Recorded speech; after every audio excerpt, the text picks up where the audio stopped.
E sim, estamos no penúltimo update do Inferno, mas já vamos falar sobre o próximo livro, que é Diga aos Lobos que Estou em Casa, da Carol Rivka Brunch. Então, eu peguei esse livro único e exclusivamente, coloquei ele na lista só por causa desse título, né? E ontem o Lucas Bittencourt fez um sprint, fazia tempo que não fazia, e eu pensei, né, vou ler ele. A minha ideia era separar ele a cada em três aí, né, igual eu sempre faço, para vir comentando, e ia separar, no caso, a cada 22 capítulos. Não ia separar por páginas, porque ele tem 66 capítulos, então eu separava 22 capítulos por parte. O fato é que no sprint de ontem eu li até o capítulo 21. Então, né, já podemos considerar este também o primeiro update, né? Eu disse, eu não sabia absolutamente nada do livro, só o nome, e era por isso que eu queria ler. Inclusive, né, quero fazer uma reclamação aqui do novo conceito, que aqui, ó, bem rentezinho, e aqui tem esse espaço, tanto em cima quanto embaixo. Custava ter feito rentezinho aqui também? Custava. Mas enfim.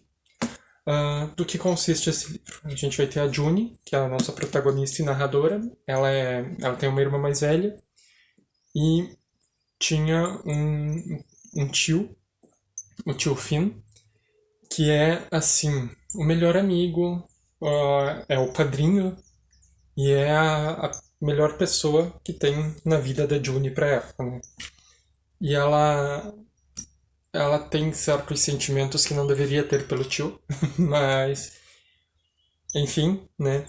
Isso não vem, quer dizer, vem ao caso, né? Porque, tipo, a história começa com ela e a irmã dela indo todos os domingos ou sábados, não me lembro direito, na casa do tio Finn para ele pintar um retrato dela.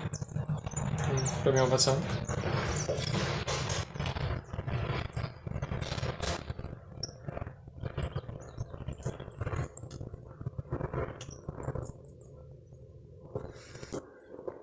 Retrato delas, né?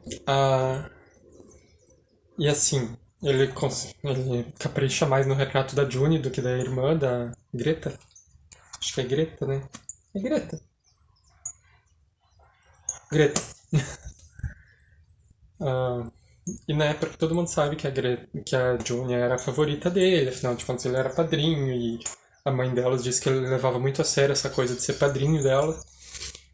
Ah, e, né, em algum momento, logo ali no começo, a gente descobre que a June tinha certos sentimentos, assim. Ela fala que ele estava sempre no pensamento dela e ela não queria que ninguém soubesse que pensamentos eram esses, né? Então, né, ela é uma menina de 14 anos e a gente sabe que o Finn tá morrendo. Ele tem AIDS. E aí ele morre logo no comecinho do livro mesmo. E no velório dele aparece um cara lá e a Johnny não conhece ele e tal. E daí a Greta vai falar que aquele é o homem que matou o tio Finn. Então, né, a gente percebe que o Finn, assim, a forma.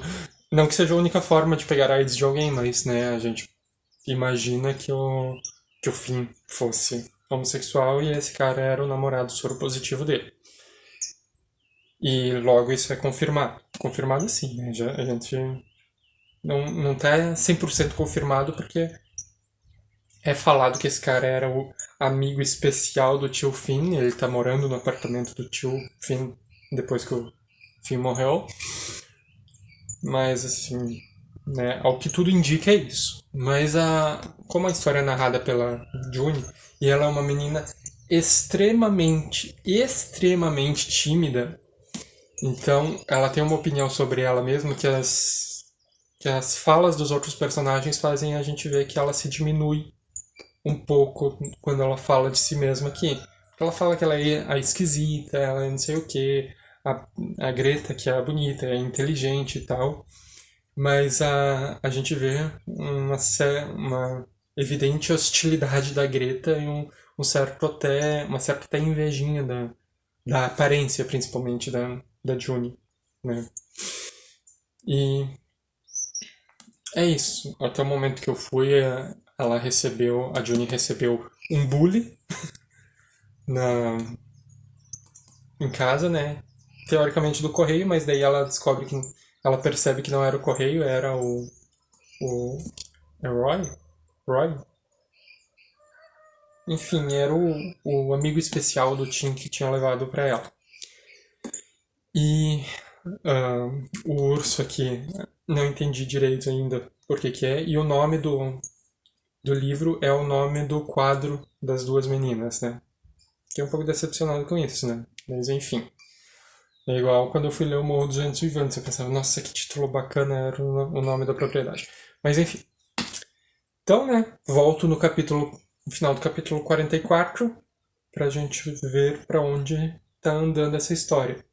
Dentro do bully tinha um bilhete desse cara falando pra Ginny encontrar ele, pra eles conversarem e tal, porque ele também sente muita falta do tio Finn.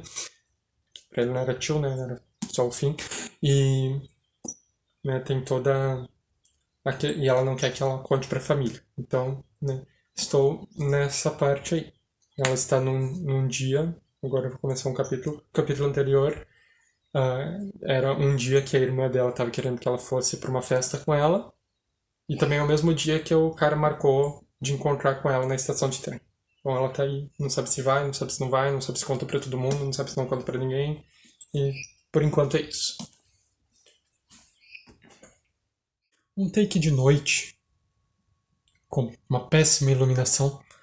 Só para comentar rapidinho, eu não ia comentar quando terminasse o 22º capítulo, né? Ia deixar só no 44º, já que já fiz os primeiros comentários já praticamente 2 capítulos atrás, né?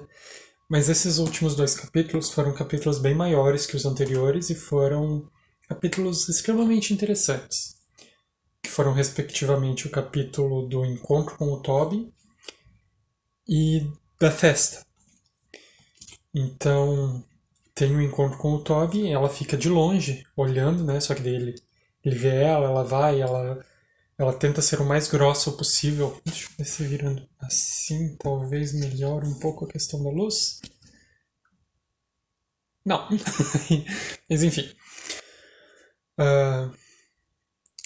Ela tenta ser os mais grossas possíveis, ele dá dinheiro, ele fala do Finn, ele fala de artista, diz que quer ver ela com mais frequência e não sei o que. E, enfim. Tem esse encontro, ele dura ali alguns minutos, ela dá uns sorrisinhos involuntários e se arrepende logo em seguida, porque ela não quer que ele ache que eles são amigos, enfim. Mas termina, ele dá dinheiro pra ela, entrega um saco de papel e diz que são coisas que o Finn queria que ela fossem entregues pra ela e que tem muito mais. E ela pergunta se tem mais, por que você já não trouxe? Aí ele ficou meio sem graça, disse que tinha medo que se ele entregasse tudo ela não ia querer voltar. E ele estava certo, né? Mas enfim, pelo menos parece que está certo. Convida ela para ir no apartamento quando ela quiser, de dia, de noite, enfim. E aí ela sai de lá e vai pra festa. Na festa tem o cara que conversa com ela, que tinha conversado quando ela viu o ensaio, que é praticamente o pessoal da banda, do, da, do teatro lá que a irmã dela tá ensaiando, que tá nessa festa. Na festa lá no bosque, ela tá feliz que a festa seja no bosque. Deixa eu abaixar um pouco isso daqui. E não abaixou. Enfim. Ela tá feliz que a festa seja no bosque porque ela conhece o bosque, é onde ela vai fingir que está na Idade Média e tudo, né? Na era medieval, enfim. Ah, mas daí tem o cara, né? Vai conversar com ela e tal, e tem umas conversas. Inclusive, ela é super tímida e como é narrado por ela, ela se diz estranha, né? Mas pelas ações dos outros personagens dá pra ver que ela é provavelmente uma guria muito bonita. Enfim, ela percebe que esse cara ali também é estranho, eles ouvem uns uivos, e ele fala, deve ser os cachorros. Daí ela pensa nos lobos que ela imagina quando ela tá no bosque, ela imagina que são lobos, que ela uiva com eles, enfim. Ela é bem imaginativa. E daí ele falando que não, os lobos já foram extintos daquela região ali de Westchester há mais de 100 anos e tal. Talvez seja um coiote, coisa, e convence ela com um dado, um D20 de RPG, que eles vão ver. Aí ela guia ele para pro lado oposto, ao lado dos uivos, e eles vão conversando. Ele falando sobre RPG, Dungeons and Dragons, as partes favoritas dele de O Guia do Mochileiro das Galáxias. Ele seria quase eu, no caso. E, enfim. Aí eles vão embora e ela fica procurando a irmã, a Greta. E não encontra. Aí ela começa a procurar ela pelo bosque, daí vai lá na árvore dela. Cedro? Borto? Que árvore que é? Acho que é um borto, um borto. E daí ela encontra, ela vê uma coisa brilhando lá e vê que é o óculos da irmã, que tá na cara da irmã, que tá com os olhos fechados, coberta de lama e meio enterrada nas folhas. Pensei, pronto, o tio da guria acabou de morrer, agora ela vai pra festa pela primeira vez na vida dela, contra a vontade, só pra agradar a irmã, e matam a irmã dela agora também. Só que ela não tava morta, só tava bêbada lá, e, enfim. Elas têm uma conversa ali sobre os velhos tempos, e daí a Greta fala que também sente falta, que parou de ir no tio pra ele fazer o retrato, não porque ela não se importava, mas porque ela não aguentava, porque era triste essa pessoa que ela gostava, que cresceu com ela, enfim, né, estar morrendo e tal. Aí na parte, o capítulo termina com elas chegando em casa, inclusive muito estranho, né, não terem comentado, não terem comentado a, os pais não terem comentado. Eu acho que eles não estavam em casa, né, porque não falaram nada da guria chegar toda suja, enfim, sendo que teoricamente ela estava ensaiando a peça. E daí ela ah, sabe, Johnny, nem sei dizer o quanto estou feliz porque você e Greta estarem começando a fazer as coisas juntas de novo. Aí ela diz: eu senti que até mesmo balançar a cabeça concordando seria como uma mentira. Mas elas estão ali, elas eram super amigas, agora não são mais, acho que eu comentei isso, né? Mas enfim, agora eu volto só no final do capítulo 44. Na página 306, e segundo o Scooby é exatamente 66% do livro. Essa segunda parte, não que o livro seja dividido em partes, mas últimos 22 capítulos, 24 na verdade, capítulos que eu li, os capítulos já são bem maiores do que no começo. Tem um ou outro também curtinho ali, mas no geral eles são maiores.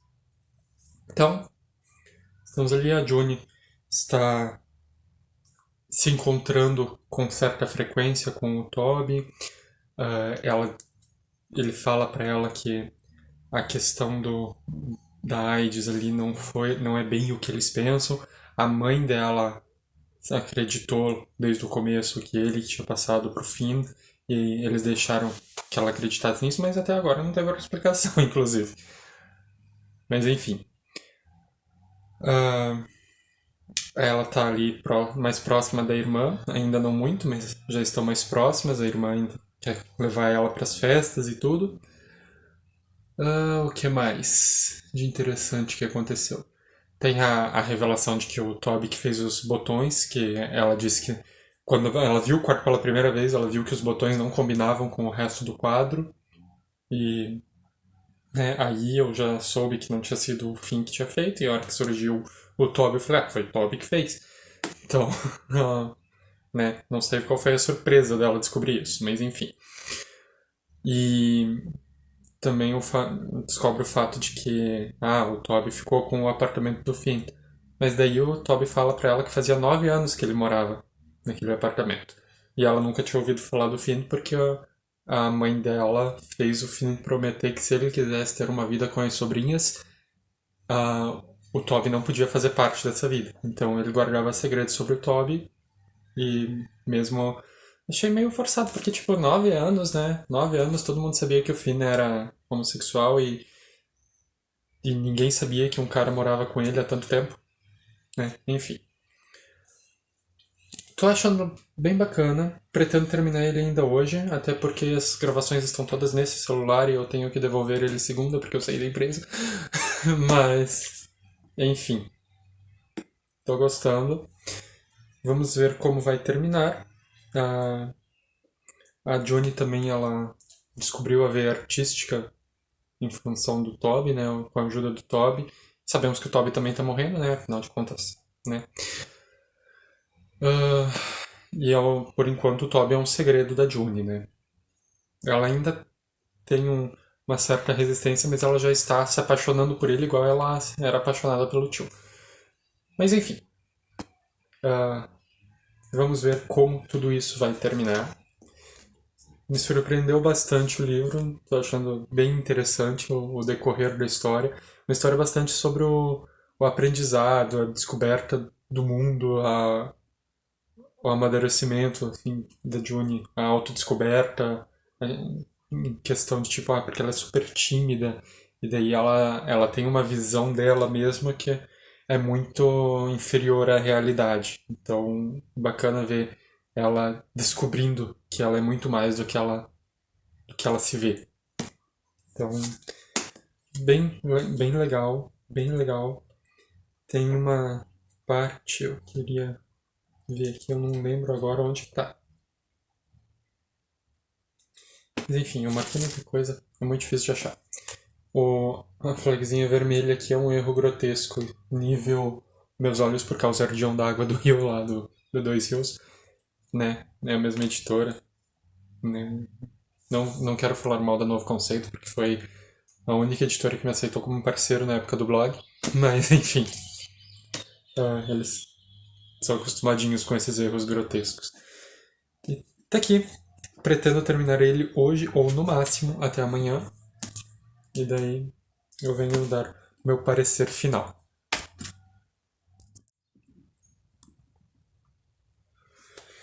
Considerações finais sobre o Diga aos Lobos que estou em casa.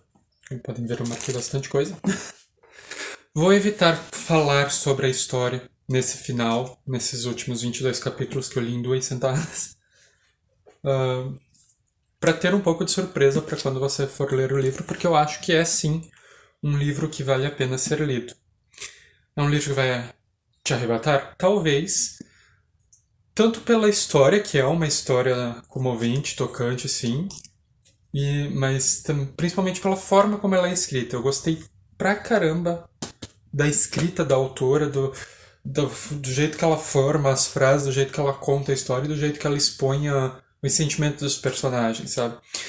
Ele é um livro, eu acho que dá pra considerar ele um young adult, porque temos uma personagem de 14 anos, uma protagonista de 14 anos, e muita coisa, né, se desenrola aqui no final. Se desenrola em todo o livro, né, mas se encontra ali no final. É um livro triste, bastante melancólico, mas é um livro muito bonito também.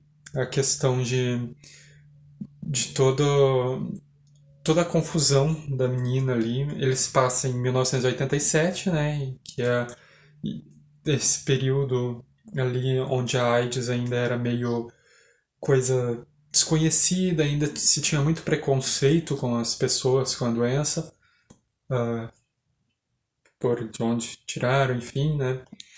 A gente fica sabendo mais a fundo toda a história do Finn e do Toby, né? Como eles se conheceram e tudo. Uma coisa que eu achei estranha é porque, tipo, eu comentei antes, né? Que a mãe das meninas, da Johnny e da Greta, tinha falado pro Finn que se ele quisesse uma vida com as sobrinhas, ele tinha que manter o, o Toby fora dessa vida, né? Ela não queria que as meninas tivessem ligação com o Toby. E com a Johnny, que é a que mais frequentava a casa do Finn, a que mais era grudada com ele e tudo, que, né, tem até uma certa problemática nisso tudo aqui, mas enfim, é dá super certo. Ele tá com o cara há 9 anos e, e a Juni nunca suspeitou da existência desse cara. Em contrapartida, a Greta sabia da existência dele, sabia que ele que tinha passado a doença pro Finn, né? Depende para quem você perguntar no livro, foi de propósito, depende para quem perguntar, eles nem sabiam da doença, mas enfim. Meus vizinhos estão conversando, né? Ignora. Uh, sabia como eles se conheceram, onde eles se conheceram e tudo, né? Ela sabia de tudo. Eu gostei muito também, inclusive, do desenvolvimento da Greta aqui, mais ainda do que o desenvolvimento da protagonista, porque a Greta a gente vê que a gente sabe que ela tinha um passado bacana ali com a protagonista, a irmã dela, e daí teve essa quebra ali em determinado momento e a gente percebe que muitos dos sentimentos da Greta são mascarados e são escondidos. Ela suprime muita coisa. Né? A gente vê que ela é uma menina muito mais machucada, ela não é do que ela quer aparentar, do que ela deixa transparecer. A Greta foi uma personagem que me deu raiva em vários momentos, mas também é uma personagem que eu gostei muito da forma que ela foi construída e desenvolvida aqui dentro. A June, ela tem o crescimento dela, a transformação psicológica, principalmente dela, o autoconhecimento dela, o se descobrir, uh, descobrir os sentimentos e tudo. Acho muito bacana a forma como a June vê o amor aqui, quando ela fala que é muito mais importante, e realmente é como eu vejo também, é muito mais importante a questão do companheirismo, da companhia, das conversas, do que a relação física em si. Uh, Tanto que, apesar de ser um livro que vai tratar sobre a AIDS, ele não tem essa parte das relações físicas, se é que você me entende, em evidência. Não tem. A única é ali a questão do Toby e do Finn, mas a gente conhece o Toby depois que o Finn tá morto. A gente não, né, não vê, a gente sabe da vivência deles ali pelo que o Toby fala depois. Mas enfim. Gostei pra caramba. Uh, ele tem uma nota, eu me surpreendi, porque, tipo, eu sabia da existência desse livro, tinha visto ele por ali, né, em algumas bookshelf tours anos atrás, mas não sabia que ele era um livro assim tão querido por tanta gente, né? Eu coloquei ele na minha lista dos 30 antes dos 30 só por causa do título. E o título que eu disse que tinha ficado um pouco decepcionado por ser só o nome do quadro, inclusive a história desse quadro também é muito interessante em todo o livro. E, e o final também o livro termina falando sobre o quadro e eu achei bem bacana. Então, como eu disse, eu coloquei ele na minha lista só por causa do título e não sabia que tanta gente gostava dele. No Scooby tem 1.805 pessoas que leram. Tá, não é tanta gente assim, mas é mais do que eu esperava. E ele tem uma média de nota, a nota dele é 4.2, o que é uma nota boa. Né? Além de ter 2.844 pessoas que querem ler e 138 pessoas lendo. É um livro de 2012, de uma editora que praticamente não existe mais. Então, isso me surpreendeu bastante, o fato de, né, ser um livro com sua fama. E acho que merece, é uma discussão válida, uma discussão bacana, tem suas problemáticas, sim, tem, mas eu acho que a autora ela tratou tudo com bastante delicadeza, com bastante tato, com bastante respeito e bastante jeito. Então, é um livro que eu recomendo pra caramba. Dos meus 30 antes dos 30 que eu li esse ano, não sei se eu gosto mais dele do que de 104 Cavalos. Acho que sim. Acho que dos três que eu li esse ano, esse é o meu favorito. E um dos meus favoritos dentre todos os 7, 8, acho que esse é o oitavo, né, que eu li até agora, né. Superar um que é 8.4 vai ser difícil, mas, né, os outros, ele, ele está bem colocado. Vou deixar o link dele da Amazon ali embaixo, para quem tiver interesse e quiser comprar. Vou deixar também a minha lista de desejos, se alguém tiver interesse e quiser me presentear. E é isso. O próximo livro eu ainda não decidi muito bem qual vai ser. Tenho algumas, né, várias opções, né? Mas estou tentado a pegar o Vivo Povo Brasileiro aqui. E é isso.